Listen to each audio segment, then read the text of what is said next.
Ni hao! Baka gusto nyong itry yung Ichiran Ramen dito sa Taipei. From Taipei 101. I-google nyo lang guys. Sobrang lapit na yan sa Taipei 101. And then basement lang. Nung dumating kami dito, medyo maraming tao. Pero saglit lang naman yung pila guys.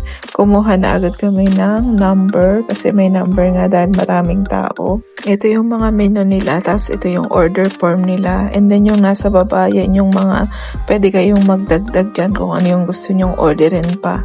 Ito yung loob ng store nila, napakasimple lang pero ang daming tao niyan sa loob guys. Ayan, kumakain na yung iba, nagwe-wait lang kami. And then, pwede na nga kayong hindi umorder ng drinks dito kasi yan, may tubig. Masarap din yung tubig, malamig. Pero dahil first time, ayan, umorder pa rin kami.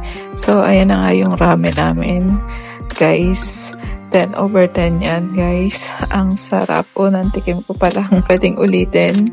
Nabusog kami kasi napadoble yung order namin. Hindi namin alam na yung binulugan pala namin sa baba is additional talaga. So magtira kayo ng soup kasi pag umorder kayo ng noodles, wala ng soup na ibibigay kundi yun na lang.